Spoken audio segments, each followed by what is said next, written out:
Eesh. Dead on arrival. My first prediction video posted to the world, and I get 5 picks correct. Yes, you heard it right. 5 out of 13 correct. I got, hold on. Let's see. Tagir, Ulanbekov winning. Got that right. It's 1, 2, 3, 4, 5. Holy shit. I was visited by the incorrect fairy last week, as it would seem. So yeah, I can't obviously prove this, but for the last year, off the record, I've been making predictions on pretty much every card, and usually I'd say I have somewhat of the inverse. Like at max, I'd get 5 wrong, but the first one I post to YouTube, I do dog shit. But it's okay, you know, whatever. We move on. So, but other than that, this was a fantastic card, like top to bottom. So let's break it down from the bottom to the top. First matchup, Tagir Ulanbekov versus Clayton Carpenter. I got this one right. It went pretty much how I thought it would. I thought Tagir would just be a little bit too experienced, a little too slick, and obviously having the height and reach and all that. Clayton Carpenter was definitely game, and I'd like to see him fight someone else ranked. Maybe not someone else ranked. Someone on the cusp of the rankings, like a Cody Durden or something like that. He was definitely a raging bull in this fight. He just couldn't quite get enough going against Tagir. Tagir was able to just pot shot and counter punch as he was coming in and get out the way, and on the feet he just had the bigger moments. I think Clayton Carpenter in the second round did pretty good, but overall it was Tagir Ulanbekov winning pretty comfortably. And yeah, I mean, this went pretty much how I thought. It was a little more competitive maybe. Clayton Carpenter's good, but again, I didn't expect Tagir to bulldoze him, so good first fight to start the card. Then we had this one was an absolute banger. We had Ricky Turcios versus Bernardo Sopaj. I had Sopaj winning, and this one went pretty much exactly how I thought. So, you know, we started off strong, went a little downhill, but Sopaj was just too slick, too quick, hit too hard. Turcios didn't do bad though. I will add, he outlanded Sopaj. I missed that, but Sopaj just had the cleaner strikes, the more significant strikes in terms of the impact on them. I should have worded that differently. But, you know, Turcios, almost similar to Merab, not in really any way in terms of their styles, but just the unrelenting pressure and insane levels of cardio. That's something I didn't really mention in my breakdown of this fight. I don't really know if I knew Turcios had it in him like that. But yeah, it was basically, he had nothing in this fight. It wasn't better anywhere than Sopaj. Taller, that's pretty much it. But he did have a insane level of cardio that was able to make this a barn burner, where if he didn't have that cardio, he would have gotten stomped into the earth, I believe. Okay, so 2-0 so far. This is where I started going downhill. Rinya Nakamura was one of the locks of this card for most people. I feel like he's, you know, this grappling fiend. And Gafurov, I didn't mention this in my breakdown, but he is really, you know, weirdly decent on the feet, given how he looks. He's really quick, and his spinning kicks come out of nowhere. And so, you know, I didn't really break this down, but I guess if I thought Rinya Nakamura was just going to strike with him the whole time, then Gafurov would have a pretty good shot. And what I think many people thought is that Rinya Nakamura would take this to the ground, you know, where he normally schools people. But he decided he wanted to stand and bang. I don't know if it was to prove a point or something, but I mean, he's not bad on the feet at all. He's very slick, nice stance switching and nice speed, but he left himself open enough to the point where Gafurov was winning this fight pretty comfortably anyway, since again, it was mostly pretty much exclusively on the feet until the end. But he, without a shadow of a doubt, stole every single round with a, like, not even the most pitch perfect overhand right, just like clubbing right hand. And Rinya Nakamura just didn't adjust to it throughout the entire fight. Every single round, Gafurov caught him with that. And it was just, I mean, I don't want to say it was dominant, but it was pretty comfortable for Moin. I don't even think he's the better fighter. I think Rinya Nakamura is better from what we've seen in the past. It's just he had a very strange game plan in this one. So I will give myself a bit of a defense. I don't think anyone picked Gafurov to beat him. But yeah, good win for Moin. is that how you pronounce it? Moin Gafurov? Renia, stick to the grappling, bro. I mean, like, he has good enough striking that if he mixes in takedowns, he can catch people, but it was just all striking in this fight. It was very strange. Then this one, I'm mad at myself for switching because I originally had Eileen Perez. They mentioned it actually in the commentary that Carl Rosa is so technically sound and has good distance management and is very defensively responsible, has nice clean strikes, but it's almost too clean. And that's one thing I was definitely feeling in this fight, is that Eileen Perez just seemed hungrier, seemed like she wanted it more, and she made it into more of a fight than Carl Rosa did. She didn't really, and to be honest, there was a decent amount of striking in this fight, and Perez was holding her own. It's like Rosa didn't really want to take any risks, and I thought she'd be able to just stuff Perez's takedowns and light her up on the feet, but she just kind of wasn't, you know, kind of wasn't really going for it. I don't know. I wish I stuck with my original pick, but what can you do? Whatever. Okay. Now, all right, this one was one of two fights on this card where I kind of bit myself, or shot myself in the foot with my pick. I thought, yes, if you look at this fight on paper, Grant Dawson is 10 years younger. He's a little, you know, bigger.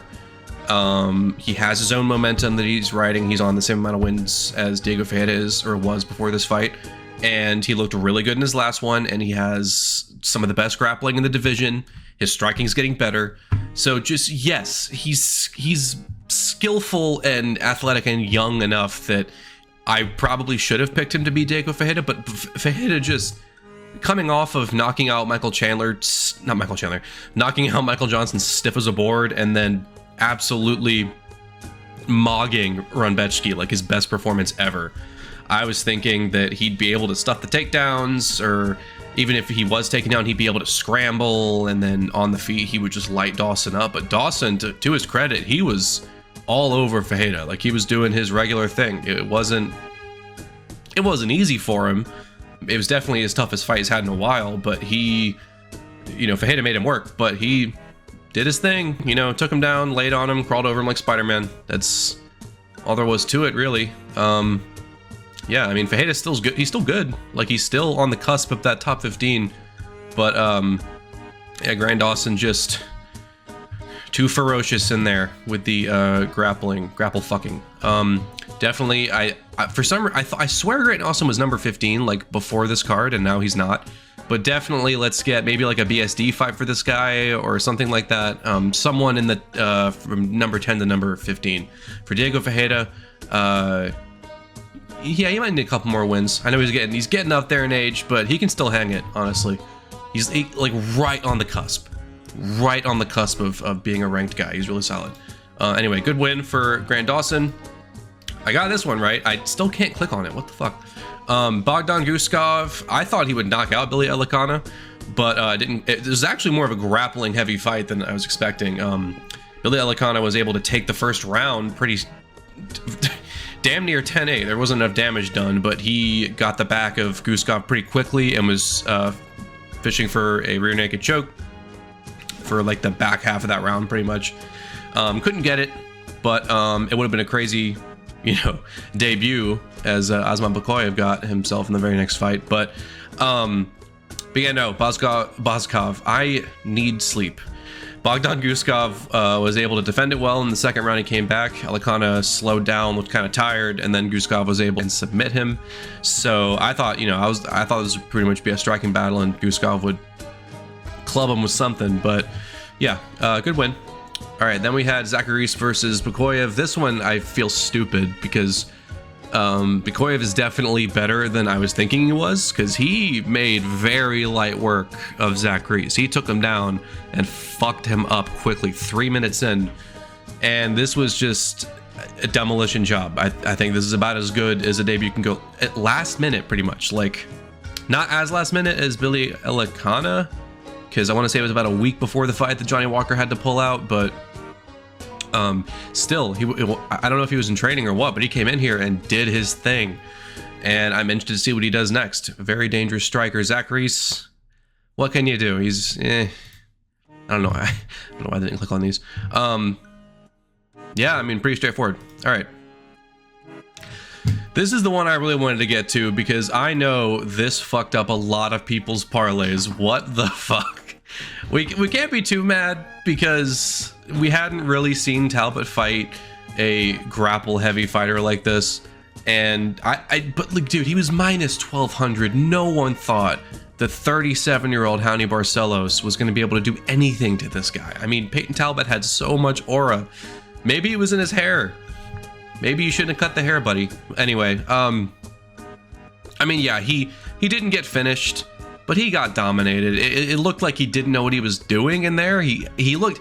I don't usually like, you know, to use the excuse of the fighter didn't look like themselves, but he seriously, like, looked like a shadow. I don't know if maybe he had a bad camp, bad weight cut. I don't know, but he looked... not necessarily slow, but slow to react to things, like Raoni would...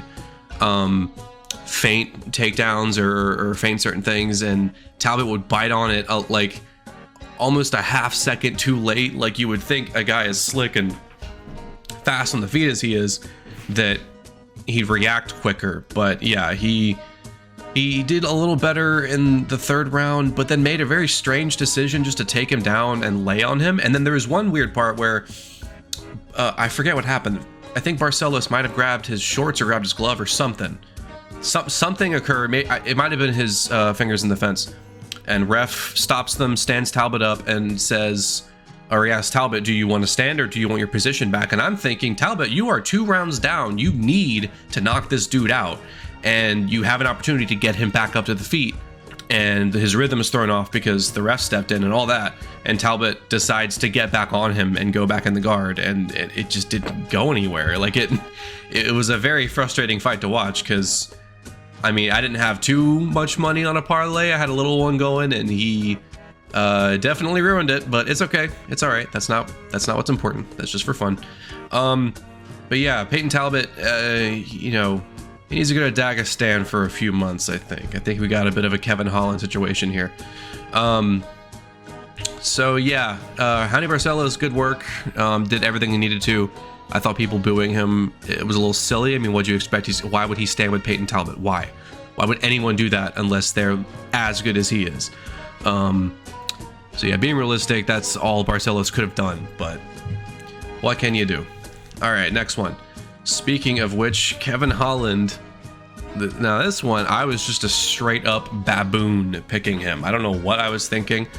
I think I was basing a little too much of this one on Rainier's last performance, where he looked very slow and uncoordinated. He didn't look his best in that fight, especially against competition that isn't bad, but it's not, you know, top talent in GM3. For some reason, I don't know why, I was just thinking, oh, he's gonna look like that, and then Kevin Holland's gonna catch him on the feet. But the reason why we saw a lot of striking in that fight is because Gerald Meerschaert is really good on the ground. He's like, I think he has the most submissions, at least at middle. He has the most submissions in middleweight, definitely. But yeah, Kevin Holland just has not improved his grappling at all. Every time he fights a grappler like this, he gets finished. Or even if he doesn't get finished, he gets dominated. It happens every fucking time. Also, Kevin Holland, go down to welterweight, for God's sake. He's not good at middleweight. He doesn't have the same advantages at middleweight. And in his defense, if Kevin Holland's the type of guy who doesn't care about belts, he just wants to make money, he just wants to put on fun fights. Give him fan-friendly fights. Give him fights he can win. Striker versus striker stuff. Why back-to-back do we have Roman Dolidze and Rainier de Ridder? We went from JDM to MVP, which are very fan-friendly striker versus striker battles, which he lost, but, you know, he at least had a chance in those fights, to the second he goes up to middleweight, we're just getting a bunch of dudes who want to do nothing but grapple fuck him, because that's how you beat him every time. I just don't understand any of the matchmaking or the thought process of Kevin Holland. I don't understand it. Go back down to welterweight. You're better down there. Rainier de Ridder did what he had to do. Good job. Given that Holland just fought a ranked middleweight, I don't think it's unreasonable, especially since he's getting a little up there in age, to give Rainier de Ridder someone in the top 15 next. As for Kevin Holland, middleweight's not for you, bro. Just stop trying. It's not gonna happen. Okay, this one, thank God, went how I thought it would. Well, actually, I said it might go to a decision, or I didn't think Gelson Almeida would be able to submit Sergey Spivak, but he was able to get on top of him, flat him out, TKO him in the Jesus Christ. I need to go to bed, y'all. The closing seconds of round 1. Pretty dominant. You know, I think Jailton Almeida does get a bit of a bad rap. Because, I mean, it's unfair, but what most people think, what I think of when I think Jailton Almeida, the first thing that pops in my head is the first thing that pops in my head is him main eventing against Derek Lewis and laying on him for 25 minutes in the main event of a fight night, and it was the shittiest fight. It was so awful. And then the second thing I think of is him immediately fighting Curtis Blades and getting knocked out in spectacular fashion, and everyone being so happy, thank God this guy is not going to be champ. But that's not really fair, because before and since then, he pretty quickly crawls all over people and submits or finishes them on the ground via ground and pound. Like, he has a really high finish rate, and I think wet blanketing is not the most fun thing to watch, but when this dude is hungry and active and trying to go for the kill, I don't think he's as boring as we're making him out to be. I think for Jailton, I would like... He was asking for Cyril Gahn. I think that's a good matchup. Let's do it. Sergey Spivak, I don't know. Heavyweight's so shit. I don't know. He's already fought everyone. He's already fought Marcin Tybura. There's no one coming up. Oh, who fucking knows? Well, I'll have to look at that later. All right, this one was... no. This one was... What did it say? Performance of the night? Fight of the night? Honestly, should be both.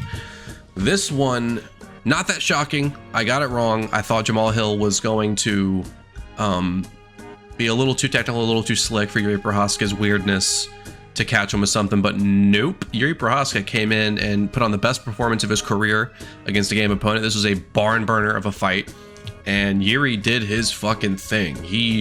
I'm not gonna say he whooped him, but he hurt him plenty of times. I think in the first round he got a knockdown and then ends up finishing Jamal Hill in the third. Crazy fight, crazy back and forth, fan favorite dream. Kind of sucks for Jamal Hill. I feel like this is just, when you're someone like Jamal Hill who has a lot of hate being thrown his way, you gotta get some wins. You know, it kind of reminds me of when people have come back to liking Ian Gary. When people were kind of hating him like a year ago, and he went and had that stinker of a performance against Jeff Neal, where that should have been a very fun fight, and it just wasn't. And I remember thinking at the time, dude, people hate you. You need to put on a fun fight. It needs to be dominant, so you can start being that figure that people pay to watch lose, but you keep winning and all that. Anyway, he did, obviously he won that fight. There's the difference. But so it's unfortunate for him coming off of 2 losses, but what can you do? It's this, to me, this is the real heavyweight division. Heavyweight sucks dicks. This is where, I mean, half the guys at light heavyweight could fight at heavyweight anyway. They just cut down, but everyone hits hard here. You know, shit happens. Jamal Hill's still good. I think if they wanted to rebook the Khalil Roundtree fight, that would be fun. Yuri Prochazka, I'm not too interested in seeing him immediately fight for the title again. I think that's kind of boring. Let's have him get one more win, just because he's coming off of, you know, we don't want to do this whole win one, lose one, win one, lose one type thing. I'd rather him fight maybe Carlos Ulberg. That could be a banger. It could be, fucking would be. What am I talking about?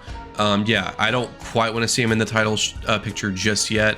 They actually just announced that Pereira is going to be fighting Magomed Ankalaev, so yeah, it'll be a little bit anyway. So I think in the interim, let's give him one of these dudes up and coming. We got a few of them at light heavyweight, but yeah, great fight. Good job, Yuri Prochazka. Let's get on to the co-main. This one, stop it. No. Merab Dvalishvili. This dude's the bantamweight goat. He's the bantamweight goat at this point. I was hesitant when people were calling for this beforehand, because I mean, I know bantamweight, like the goat picture is kind of a little thin. It's like, you know, there's Dominic Cruz, but Dominic Cruz wasn't really champ for that long. He hasn't fought the most people, and he was champ a long time ago as well, so the competition wasn't as good. There's that whole argument. But to me, it's such a hot potato division that no one made a strong enough case. I didn't even think Aljo did personally, just because there were so many asterisks. That word's hard to say. against his title wins. Just a whole lot of weird shenanigans going on.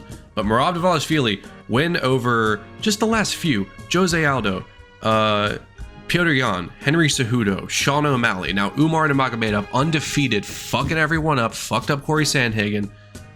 I mean it when I say it's not impossible, but I don't think, as similar to Islam Makhachev at lightweight, I don't think anyone beats this dude. If Umar can't do it, who can? I mean, seriously, like conventional thinking would be that Merab is just going to spam takedowns on any striker. This is a very striker-heavy division, and so someone who can grapple, can match him skill for skill in the grappling and in the pace, on top of having good striking, would be someone that could beat him. And I thought Umar was that guy. And maybe it's not a 10 out of 10 times thing. Maybe if they rematched, it could go differently. But Merab just looked unreal in this fight.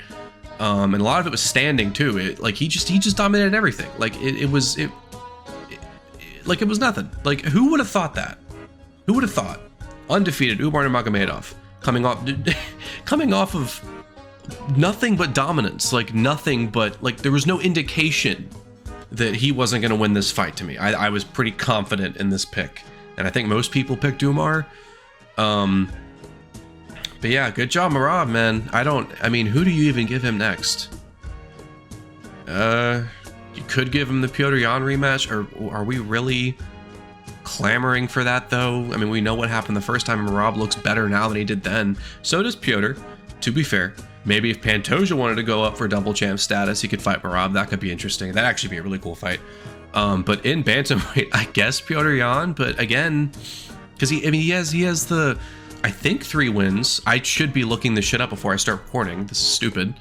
Coming off of Song Yadong win and just beating Davison Figueiredo. I guess Petr Yan. That's what Merab was calling for before the Umar fight got booked. So yeah, I don't think Petr wins that. No, I love Petr Yan. It sucks. I wish he was champ. And I don't dislike Merab, but it's obviously one style is more fun than the other. Anyway, I'm rambling, I'm waffling. Good win, Merab. Umar, he's still in the mix. Just give him someone in the top 10. All right, main event. This, yeah, that's pretty much, I think, what most people thought were gonna happen. Nothing but love for Renato Moicano, but just that, no shot. That first round submission, it kind of reminds me of when, again, no one wanted to fight Islam Makhachev. He couldn't get opponents in the division to save his life. And he ended up fighting, I think it was Drew Dober and Dan Hooker and Bobby Green. And a couple of those were short notice replacements, but he just... The levels, man. I'm talking Grand Canyon seismic shift in levels. Just dispatches them like they're nothing, like swatting a fly. He swatted a fly tonight. That's why I don't know if I'm comfortable calling him the GOAT yet at lightweight. Yes, he has the most defenses. Maybe you do. It's still neck and neck with Khabib for me. Because Khabib, lost a couple rounds his entire career, never lost it. Just barely made a misstep.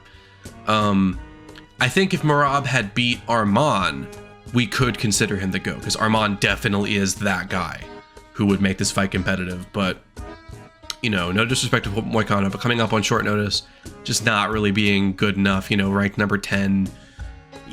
I don't know if I'm ready to see, first of all, I don't know if I'm ready to see Islam move up and try and get double champ status. I think that Arman fight still needs to happen. Second of all, if we're going to call Islam Makhachev the GOAT at lightweight, I do want to see that Arman fight first. I want to see how that one plays out, because that's a clear case of these are the 2 best guys in the division.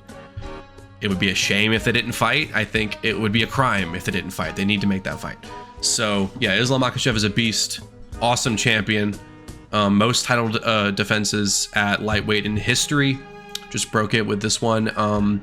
But I would like to see one more before we go for extracurricular glory. And also, let's see what happens with Shavkat versus Bilal. Because if Shavkat beats Bilal, which I don't know if he can do that, but if he does, then Islam, that's better for him going one weight class up as opposed to, hey, Bilal's my friend, I'll go up and fight Dricus Duplessis, who's built like a fridge. Yeah, I don't know. So anyway, yeah, great card, fantastic card. I have rambled long enough. I'm not gonna take down my prediction video or anything where I did dog shit. This is just a very unpredictable sport, you never know. So yeah, I will see you guys on the next one. The next prediction video will probably be the week leading up to Fight Night with Izzy versus Nasruddin and Mavov. That's in a couple weeks, so I'll probably do that one next week, and I'll make a couple of little extra videos sprinkled through the week. I want to get this thing going. Anyway, thank you guys. See ya.